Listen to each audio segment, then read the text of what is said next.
Le récap info pour savoir et comprendre cette semaine avec Yann Mongaburu, vice-président de la métropole en charge des déplacements. Bonjour. Bonjour. Merci d'avoir accepté notre invitation. Bonjour à tous. Il est le monsieur déplacement dans notre métropole. Il s'est juré de convaincre les automobilistes d'abandonner le volant, au moins de temps en temps, au profit du vélo, du tramway ou de la marche. Mais les vieilles habitudes ont la peau dure et la part de la voiture est encore largement majoritaire. La faute à des politiques pas suffisamment incitatives, selon certains, qui attendent par exemple un téléphérique pour les uns ou la gratuité des transports en commun pour les autres. Deux projets qui piétinent. On fera le point avec Yann Mongaburu, vice-président donc de la métropole, conseiller municipal à Grenoble et président du SMTC, le syndicat mixte des transports en commun, qui, on le rappelle, organise les déplacements à l'échelle de la métropole. On va commencer par une question politique parce qu'on vous a longtemps présenté comme un militant d'Europe Écologie Les Verts, mais ça n'est plus le cas. À l'automne dernier, vous avez créé la surprise en annonçant que vous ralliez Génération, le mouvement de Benoît Hamon. Qu'est-ce qui vous a pris ? Je crois qu'on vit une période qui est intense et qui est majeure dans notre histoire, doublement. Doublement parce que le compte à rebours climatique est enclenché et tout le monde le mesure et ça devient saisissable. On voit aujourd'hui la jeunesse défiler, on ne parle plus de ce qui va se passer pour les générations futures, on parle de ce qui se passe pour les générations présentes qui nous interpellent et un deuxième compte à rebours qui est tout autant enclenché.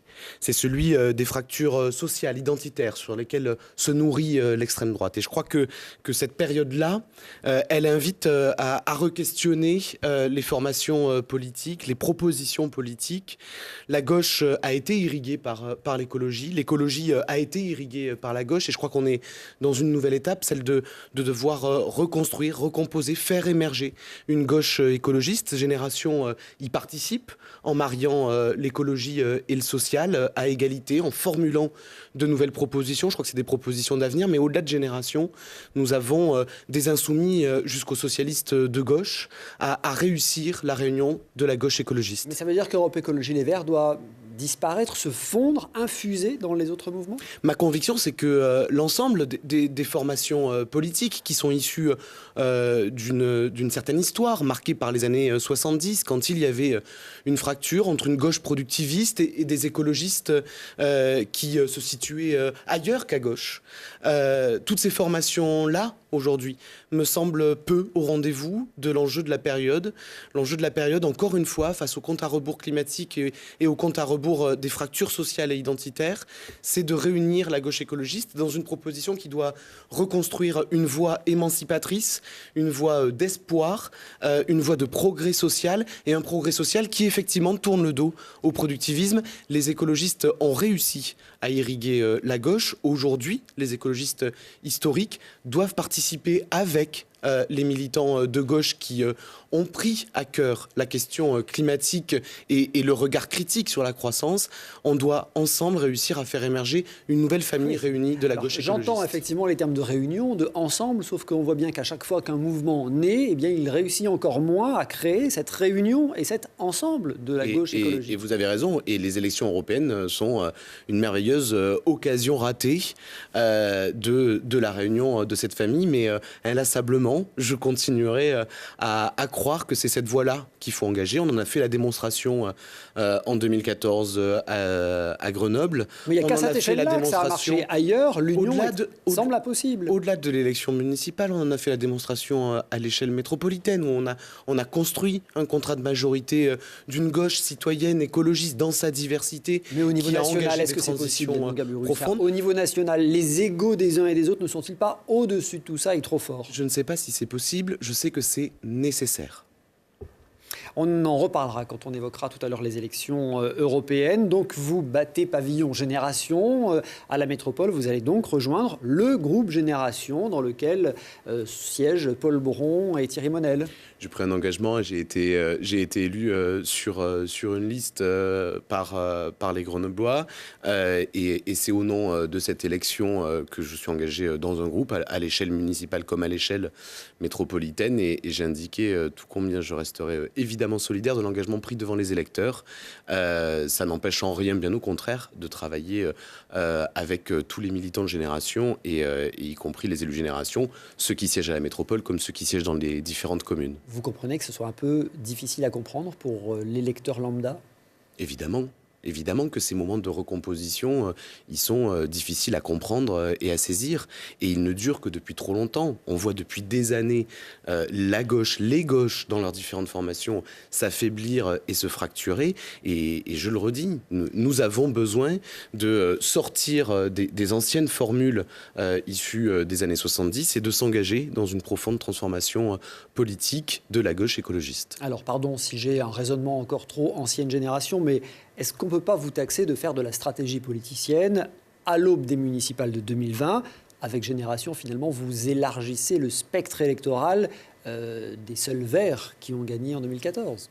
Non, les Verts n'ont pas gagné seuls en 2014, même si j'en étais. Justement, c'est un rassemblement qui a réussi en 2014 à dépasser les étiquettes politiques, à la fois avec différentes formations qui ont soutenu, mais surtout avec une dynamique citoyenne, un projet qui s'est construit au-delà des partis politiques. Mais Génération permet aussi d'aller séduire des ex-socialistes traditionnels, on va dire. Et si vous permettez, je crois sincèrement qu'aujourd'hui, c'est exactement la même démarche qui doit pouvoir s'engager. Quand il y a plus de 10 000 personnes qui manifestent dans les rues de Grenoble pour appeler à l'accélération de l'action contre le compte à rebours climatique, qui appellent à lier la justice sociale avec la responsabilité environnementale, ces 10 000 marcheurs, sans jeu de mots, ils n'attendent pas de savoir dans quelle formation les uns et les autres sont. Ils attendent un sursaut politique. Je crois que modestement, mais assurément, nous l'avons engagé à l'échelle métropolitaine, dans la diversité de ce qu'est la gauche. La transition dans notre territoire, elle se saisit, elle est engagée sur toutes les politiques publiques. Je crois que cette voie, elle doit pouvoir continuer, elle doit pouvoir se renforcer, elle doit pouvoir s'accélérer. Vous savez que ce qui est compliqué à comprendre aussi, c'est qu'à l'échelle métropolitaine, comme vous dites, certains socialistes font partie de la majorité, là où, à l'échelle grenobloise, à l'hôtel de ville, boulevard Jean-Pin, ils sont dans votre opposition. C'est ça aussi qui est compliqué. Et je pensais en 2014 et je continue à penser aujourd'hui que cette famille, elle a vocation à se réunir. C'est encore plus vrai aujourd'hui que ça ne l'était en 2014. Je crois que Éric Piolle et toute la liste qu'il menait avait fait part de la volonté de pouvoir réunir l'ensemble de la gauche au second tour. Je crois que cette voie-là, si elle n'a pas pu avoir tout son succès à ce moment-là, elle a trouvé une issue au moment de la construction de la majorité métropolitaine, où justement, preuve en est que les différences n'étaient pas des fractures si importantes, puisque nous avons réussi à faire majorité ensemble et que quotidiennement, nous construisons des politiques publiques ensemble. Donc ça veut dire concrètement que pour les municipales de 2020, vous avez vocation aujourd'hui à rassembler des socialistes jusqu'à la France insoumise et au parti de gauche. Moi, je souhaite que la gauche écologiste, celle qui a compris les enjeux de justice sociale et de justice climatique et leurs liens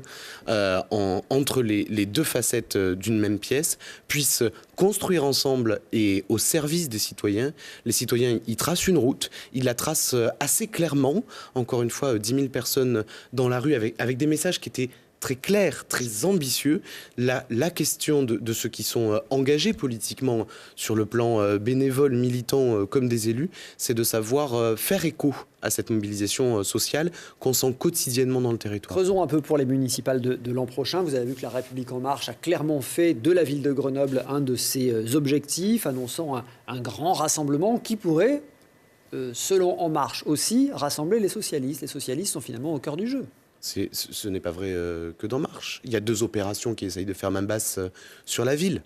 Le retour de l'ancien maire corrompu, qui se balade en ville et fait croire qu'il pourrait être un homme de l'avenir avec tout le passif qu'il a auprès des Grenoblois. Il est inquiétant pour vous, mais électoralement parlant. Mais ce qui est inquiétant, c'est que de tels actes, après une telle condamnation, avec corruption et enrichissement personnel, permettent encore de se présenter en France à une élection.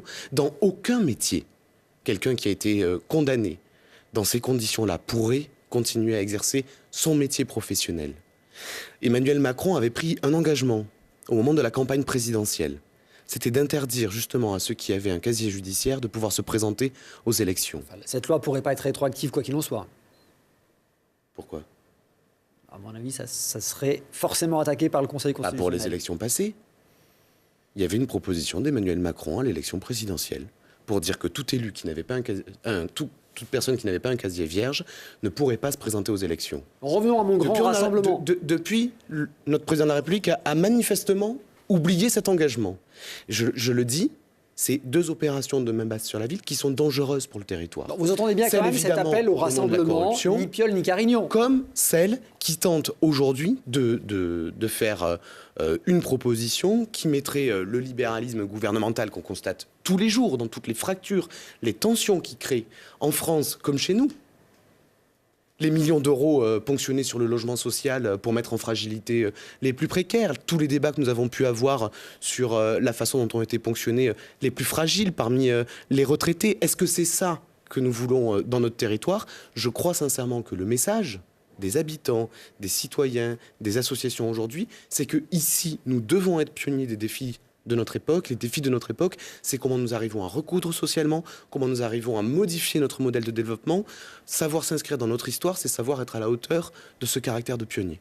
Bon, l'enjeu de ces municipales de l'an prochain, on le voit bien quand même de plus en plus, c'est la métropole. On sait que cette fois, si vous êtes réélu à l'hôtel de ville de Grenoble, vous ne laisserez pas la ville-centre perdre la présidence de la métropole.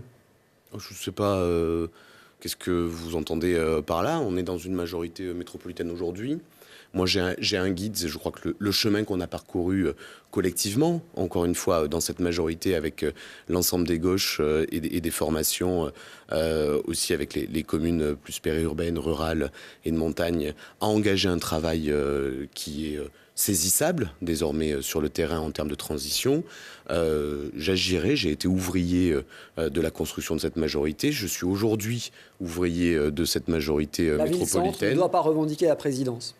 Moi, je crois qu'il est sain qu'il y ait une distinction entre le maire de la ville-centre et la présidence de la métropole. C'était un engagement fort d'Éric Piolle. Mais un adjoint au maire, par exemple, pourrait le faire. Je sais pas, la question, elle se pose sincèrement. La question. Vous entendez bien ma question. Certains avancent déjà votre nom demain pour être président de la métropole. Grand bien leur face. L'enjeu aujourd'hui, vous n'excluez pas, c'est de pouvoir continuer le parcours qui a été engagé par cette majorité, qui allie la justice sociale, l'enjeu climatique et la justice territoriale, qui me semble un élément fort dans notre territoire, parce que nous avons vécu un élargissement de la métropole au 1er janvier 2014 avec de nombreuses communes. Ça a été aussi un sujet pour le syndicat mixte de transport en commun, évidemment, que d'arriver à concevoir des mobilités dans des zones qui sont beaucoup moins denses. Les enjeux de demain, ils sont tout aussi forts dans les mobilités comme dans d'autres secteurs. Je crois que le chemin qui a été tracé par cette majorité, pour ma part, j'espère et je souhaite qu'il puisse perdurer dans le mandat suivant. Allez, sujet d'actualité, on va en venir au déplacement. J'ai bien compris que vous ne me répondrez pas sur les municipales plus précisément, mais on aura l'occasion sans doute d'en reparler plus tard. Sujet sur les déplacements avec un sujet qui a fait l'actualité cette semaine, dans cette fin de semaine, le retour des 80 km/h. Le Premier ministre a fait marche arrière sur cette question. Édouard Philippe ouvre la voie à un assouplissement par l'Assemblée nationale de cette limitation sur les routes secondaires. Une mesure impopulaire qui avait, dit-on, participer au lancement du mouvement des Gilets jaunes. Le principe donc demeurerait au niveau national et ensuite les présidents de département pourraient adapter en fonction de leur territoire. On sait qu'en Isère, les routes départementales ont été transférées sur son territoire à la métropole. C'est donc vous qui déciderez sur le territoire de la métropole de repasser ou non aux 90 km/h. C'est effectivement un pouvoir qu'il appartiendra à la métropole, mais sans vous faire une grande annonce, nous n'avons pas gardé de panneaux à 90 km/h dans nos stocks et nous n'avons pas prévu d'en réinstaller. Pourquoi ? Parce que la modération de vitesse, c'est un enjeu à la fois de sécurité routière, et j'allais dire en premier lieu de sécurité routière. Quand on passe de 90 à 80 km/h, on gagne 13 mètres de distance de freinage. Et toutes les données de sécurité routière indiquent combien la première cause d'accidentologie, et particulièrement de décès, c'est la vitesse de circulation des véhicules motorisés. La deuxième raison, même si elle a été peu explicitée par le gouvernement, et c'est peut-être une erreur de la part du gouvernement quand il a pris la mesure, c'est combien la diminution de vitesse fait gagner des émissions de polluants locaux et des émissions de polluants globaux. Pollue moins à 80 qu'à 90. Évidemment, le régime moteur des véhicules motorisés est à 70 km/h. C'est la raison pour laquelle d'ailleurs nous avons souhaité que la 480 soit modérée à 70 km/h.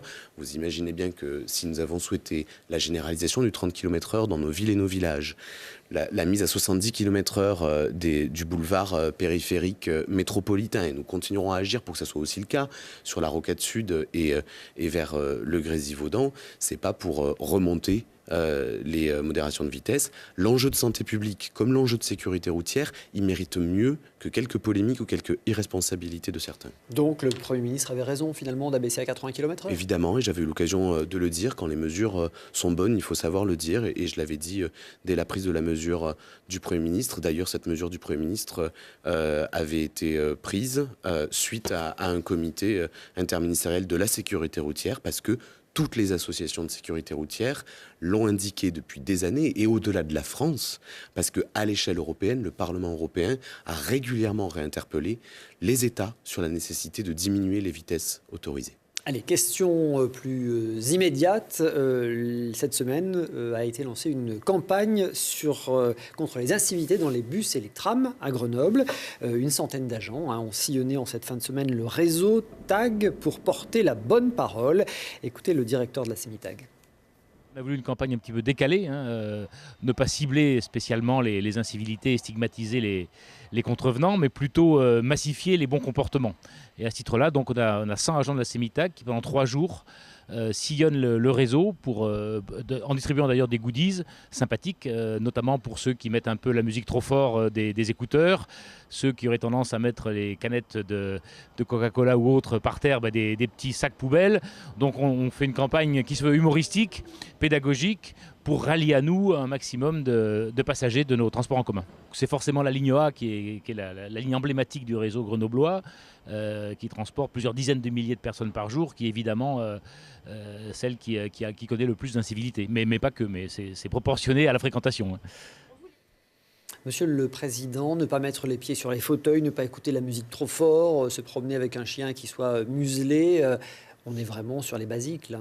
Oui, on est vraiment sur les basiques, mais vous savez, depuis 2014, on a pris les choses méthodiquement, modifié les modes de prévention, les modes d'intervention, les modes de contrôle, et y compris la verbalisation sur le réseau de transport en commun. On a commencé par agir sur la question de la fraude, puisque nous avions un niveau de fraude qui était élevé. Aujourd'hui, grâce à ces modifications, le niveau de fraude a diminué sensiblement. On est aujourd'hui à 92% des usagers qui sont en règle sur le titre de transport. On était à un peu plus de 10% de taux de fraude, c'est ça? On est monté un peu plus haut, même que ça, jusqu'en 2013. Et depuis 2014, on a réussi à diminuer progressivement pour atteindre 92% d'usagers qui sont totalement en règle sur le réseau.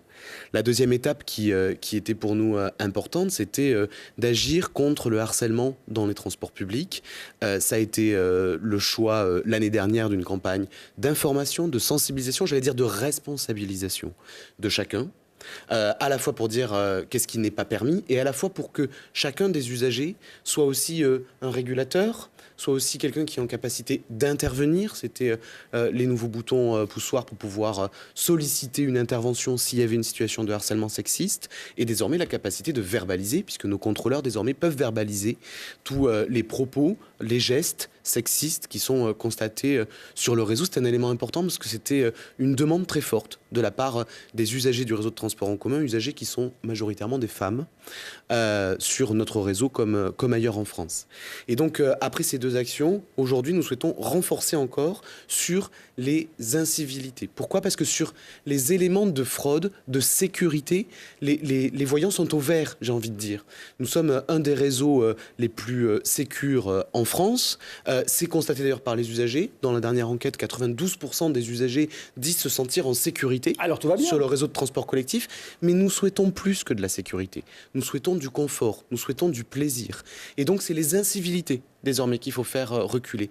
Et peut-être que c'est pratique de mettre ses pieds sur le fauteuil, d'écouter la musique à fond, mais en fait, dans un réseau de transport en commun, on n'est pas chez soi, on est dans un espace qui est collectif, qu'on partage. Donc on et donc beaucoup. rappeler des règles qui semblent évidentes dans un espace collectif, ça nous semble un élément important. Il y a le temps de sensibilisation, Est-ce qu'on verbalise d'information, beaucoup de responsabilisation.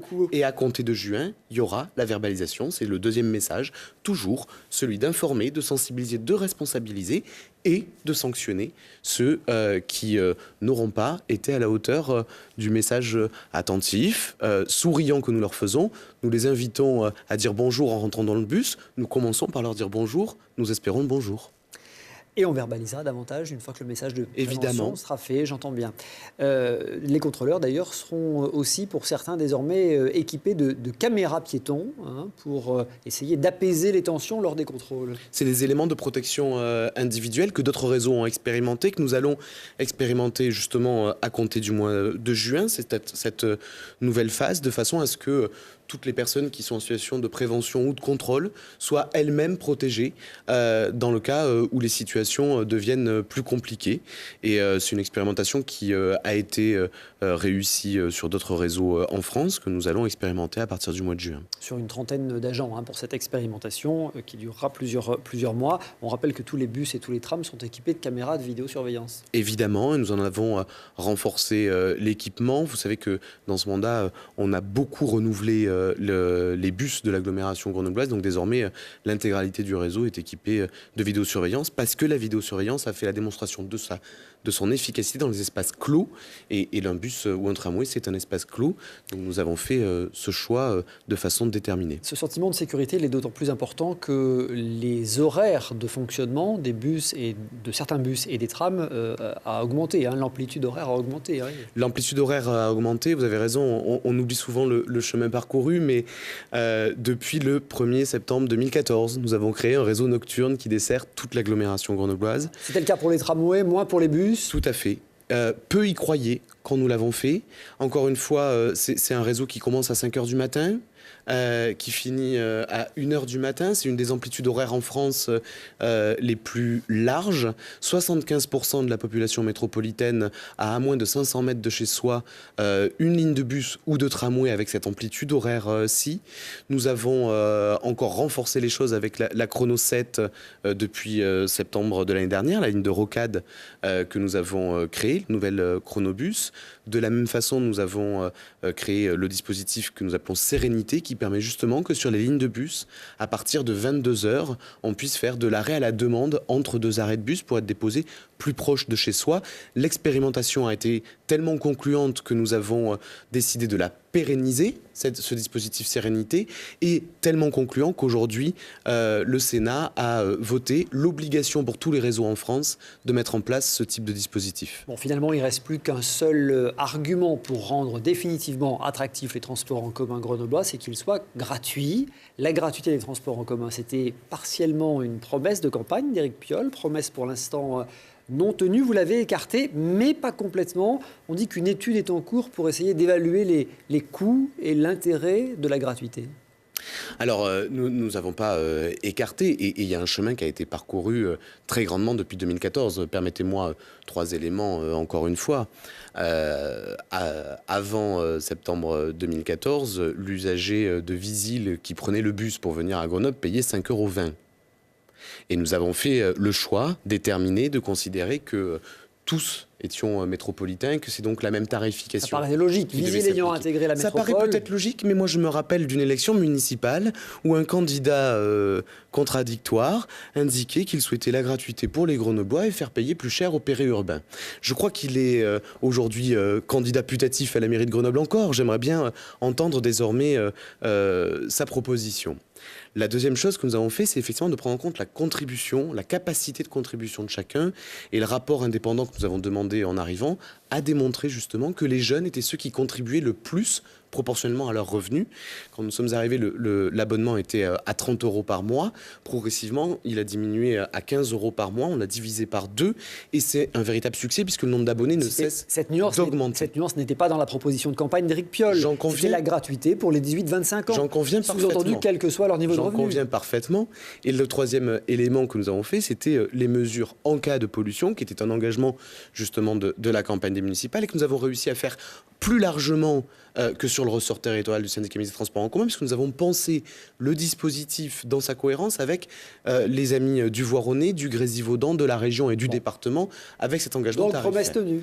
Là, ce n'est pas mon propos. Là où vous avez raison, c'est qu'aujourd'hui, il y a eu des débats assez fournis avec les élus dans leur diversité sur l'identification de quels étaient les publics les plus fragiles dans notre territoire, ceux qui pouvaient éventuellement bénéficier d'une gratuité pour qu'il y ait le lien avec la question sociale qui soit posée. C'est la raison pour laquelle nous avons réalisé une étude sur la perspective d'une tarification aux revenus qui oublierait les statuts des personnes, qui oublierait les âges des personnes et qui garderait comme grille de lecture justement de la tarification seulement le revenu des individus. Cette étude, elle a été menée et au moment où nous avons conclu cette étude, nous avons souhaité lancer une étude qui est encore en cours sur la faisabilité et les effets d'une gratuité totale du réseau de l'agglomération grenobloise, parce que nous avons été interpellés par la commune de Gières, par la commune d'Échirolles, par la commune de Grenoble pour faire cette étude. L'hypothèse n'est pas écartée. Cette étude sur la gratuité totale du réseau, elle est en cours. Elle sera restituée avant l'été. Et au-delà de l'étude que nous avons commandée et confiée à un cabinet extérieur pour regarder aussi comment les choses s'organisent dans d'autres territoires, parce que je crois que la question est posée dans de plus en plus d'endroits et par de plus en plus de monde. Nous participons à une étude nationale lancée par le GART qui sera rendue publique le 14 juin prochain. J'aurai l'honneur de la commenter le 14 juin dans ce colloque à Nice pour qu'on puisse regarder à l'échelle de notre territoire comme à l'échelle nationale les voies de gratuité qui sont souhaitables et possibles dans les années à venir. Le GART, qui est le groupement des autorités régulatrices des transports, dont vous êtes un des vice-présidents, je crois, c'est ça. Bon, j'entends quand même que cette gratuité totale, elle n'est pas totalement mise sous le tapis. On la ressort là à 1 an des élections. La gratuité totale n'était pas l'engagement du maire. Non, mais là, c'est un argument plutôt sympathique. Du maire plutôt de Grenoble. Bienvenue. Je crois que c'est un sujet qui questionne beaucoup de monde. Qui questionne beaucoup. Et c'est normal et c'est bien. Et donc, comme il questionne, il faut qu'on puisse poser les éléments. Est-ce qu'une gratuité partielle ou totale a un effet de report modal ? Comment s'est organisé le report dans les territoires qui l'ont pratiqué ? On va plus facilement dans un bus gratuit que dans un bus payant. Si ça a un effet de report modal, comment nous finançons alors la mise en œuvre des gratuités, qu'elles soient ciblées ou qu'elles soient totales? Et je crois que la vente des billets, c'est combien? C'est 35 millions d'euros par an? Pardon? Les billets rapportent combien? 35 millions? 40 millions? C'est à peu près 33% du coût. Donc l'effort financier serait d'une trentaine de millions d'euros. Tout à fait. Bon. Et la question du modèle économique pour ce faire, elle est posée. Le syndicat mixte des transports en commun a déjà délibéré par 2 fois pour interpeller le gouvernement. Nous l'avons fait à l'unanimité, permettez-moi de finir si vous permettez, parce que le gouvernement a autorisé l'Île-de-France à avoir un versement de transport qui aille jusqu'à 2,7% de la masse salariale. Ce que nous indiquons, c'est que si les besoins de mobilité sont forts en Île-de-France, ils sont tout aussi forts sur le reste du territoire de la République française, qu'il n'y a pas de raison qu'aujourd'hui, le gouvernement empêche les autorités de mobilité, ce qui est le syndicat mixte, dans notre territoire, à pouvoir augmenter le versement de transport au moment où, pour des raisons de gratuité ou pour des raisons de développement de réseau, de transition énergétique, nous avons besoin de pouvoir augmenter les investissements, accélérer encore les transitions. Donc besoin de trouver une trentaine de millions d'euros pour rendre la gratuité totale, mais en échange, il faut pouvoir augmenter le versement, la cotisation des entreprises au transport. C'est ce que j'entends. Je mets celle-là. C'est clair ? C'est ce que j'entends. Je mets celle-là au débat parce qu'elle a été d'ores et déjà délibérée par le comité syndical, pas nécessairement sur un objet de gratuité, aussi sur un objet de développement du réseau. Je crois que si on veut poser les questions de gratuité partielle ou totale, on doit poser les questions de comment nous le finançons. Le versement de transport peut être une piste. Le groupe communiste nationalement a défendu la taxation des parkings de grande surface pour pouvoir financer ce type de mesures. Je crois que c'est une proposition qui mérite d'être étudiée pour vérifier quel effet elle aurait. Là aussi, est-ce que c'est une proposition qui permettrait d'accélérer le report modal en taxant les parkings de grande surface? C'est des sujets qui méritent d'être étudiés. Vous savez, bien. Il faut trouver 30 l'Allemagne, millions, le j'ai Luxembourg étudient les mises en œuvre de gratuité. Si d'autres pays européens savent aujourd'hui étudier ces voies-là, je crois que la France, elle doit pouvoir se poser et prendre le temps d'étudier sereinement comment nous faisons évoluer le financement du service public donc, des mobilités. 35 millions d'euros pour notre métropole et la gratuité totale. Il y a les chiffres, il y a les études, et puis vous savez, on demande aussi aux politiques d'avoir des convictions. Votre conviction personnelle, c'est quoi? La gratuité des transports permettrait de faciliter l'accès aux transports publics en commun ou pas? Vous me permettrez d'attendre la restitution. Vous avez une conviction personnelle. Vous me permettrez d'attendre la restitution du rapport pour en mesurer les effets dans notre territoire. Mais au-delà de notre territoire, je crois, il faut remettre les choses telles qu'elles sont. Un service public, tout service public, il mérite un débat serein sur son mode de financement. Un service public, c'est un bien commun. Qui aurait imaginé la gratuité de l'enseignement quelques années avant qu'il soit voté? Qui aurait imaginé la gratuité des soins avant le Conseil national de la Résistance? Donc nous avons déjà connu des services publics qui étaient payants et qui sont devenus gratuits parce que nous avons eu la volonté socialement de concevoir cette gratuité comme un bien commun. Est-ce que les mobilités le nécessitent? Avec tout ce que ça entraîne derrière, de réduction, de pollution, de report modal, etc. L'enjeu, il est là. Finalement, ce n'est pas la gratuité en tant que telle. Est-ce que les mobilités le nécessitent? Si Votre la réponse? gratuité a un effet de report modal, alors je pense que c'est une voie qu'on doit sérieusement engager. Ce que nous devons vérifier localement comme nationalement, c'est est-ce que les mesures de gratuité, encore une fois, ciblées ou totales, permettent d'accélérer le report modal. Si c'est le cas, le compte à rebours climatique et social étant enclenché, je crois qu'il faudra savoir s'y engouffrer. Allez, on continue sur précisément la lutte contre la pollution. À la fin des véhicules diesel, notre métropole a déclaré la guerre au diesel polluant. D'ailleurs, il n'y a plus de bus au gasoil à la Sémitag.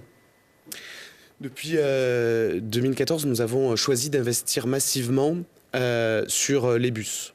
Pas que pour des questions énergétiques d'ailleurs, mais parce qu'il s'agit d'offrir un service, pas seulement à ceux qui vivent à proximité du tramway, mais à l'échelle de notre territoire, à tous ceux qui ont des lignes de bus. Ça a été la restructuration du réseau de bus, ça a été plus de 65 millions d'investissements. C'est un peu plus qu'un projet de câble, pour que chacun des usagers puisse avoir un confort, une qualité dans des bus pour le desservir. Simultanément, évidemment, nous avons fait le choix dès juin 2014 que ce plan d'investissement majeur sur les bus, il serve à engager la transition énergétique. Et donc, depuis 2014, nous achetons d'autres types de motorisations. Il y a encore un véhicule sur 5, en gros, qui fonctionne au diesel, c'est ça? On est passé de 80% de bus diesel en 2014 à 20% de bus diesel aujourd'hui. Et d'ici fin 2021, nous aurons réussi à nous libérer totalement des bus diesel. Mais nous avons, à Essian, choisi de commencer par les bus et les cars. À Essian, parce qu'il s'agissait non seulement d'un enjeu d'exemplarité de la collectivité, mais au-delà, d'un enjeu industriel.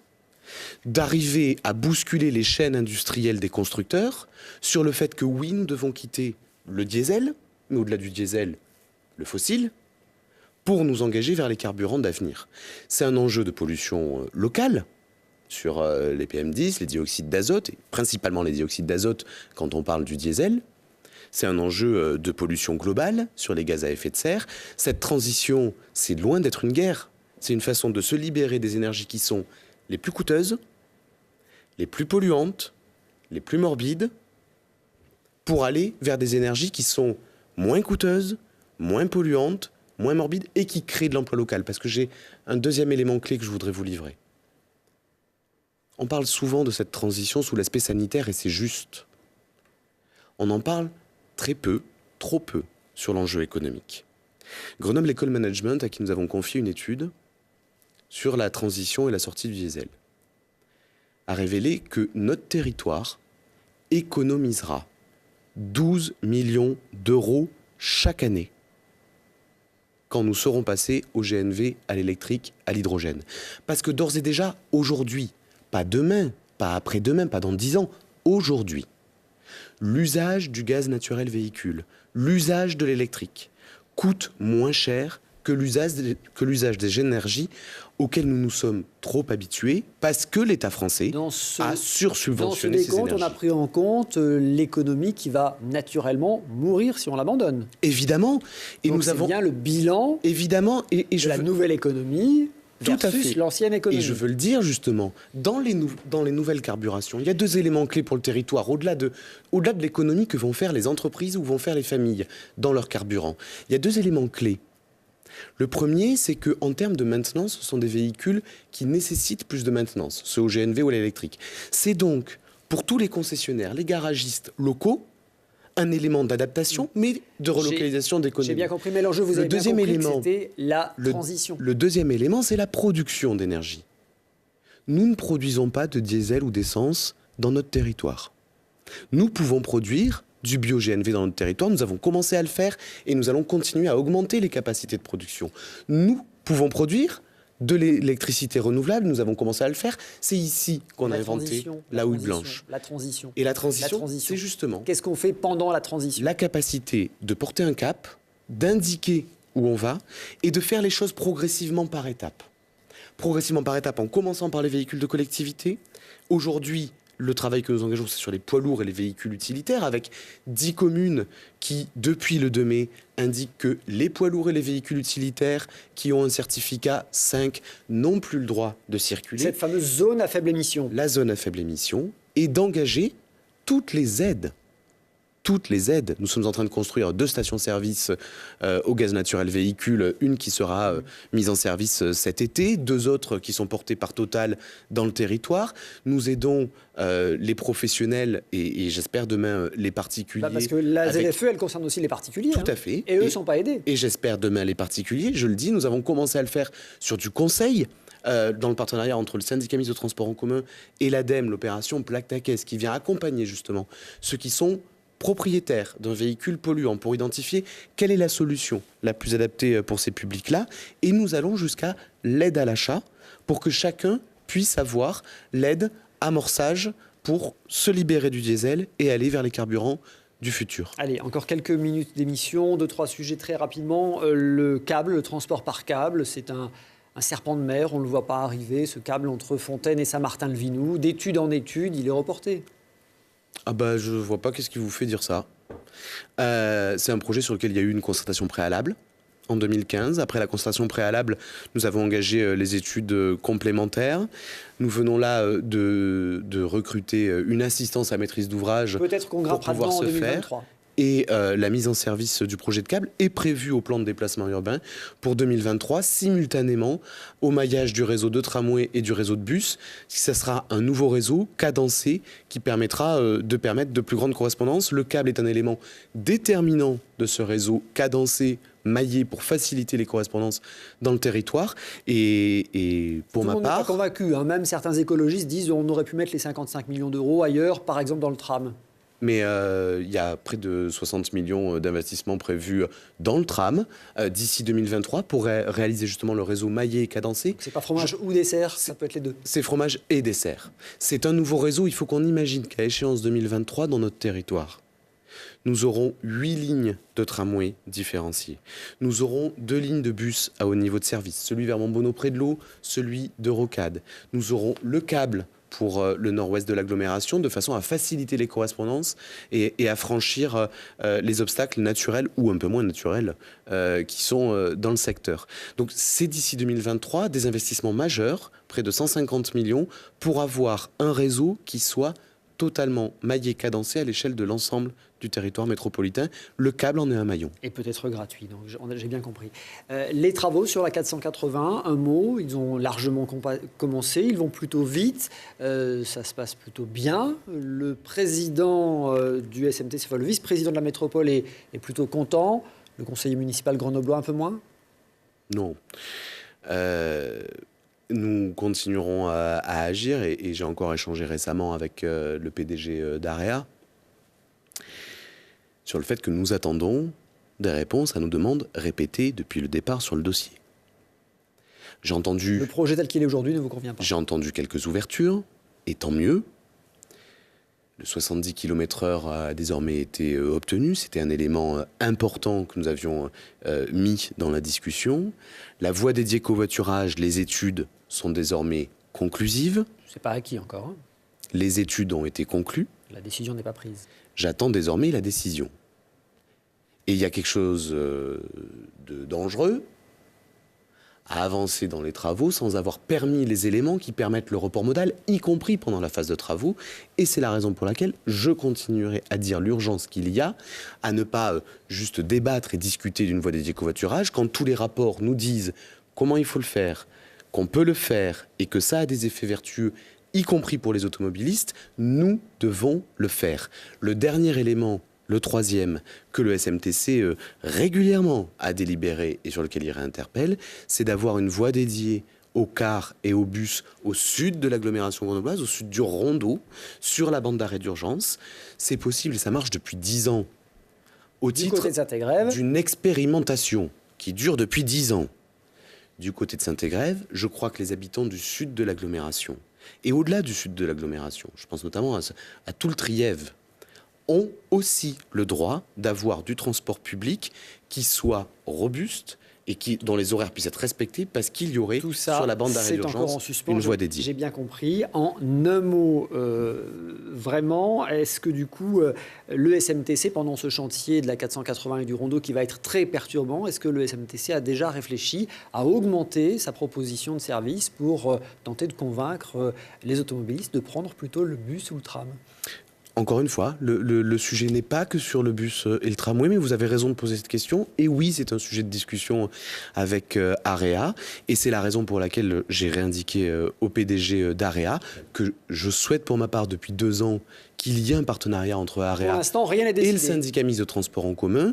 Je souhaite que ce partenariat, il mette tous les éléments sur la table, évidemment du renforcement de bus et de tramway, évidemment de l'accompagnement des travaux, évidemment aussi d'une voie dédiée au covoiturage et d'une voie dédiée au transport public. C'est entendu. Merci beaucoup Yann Mongaburu d'avoir été l'invité du Récap Info.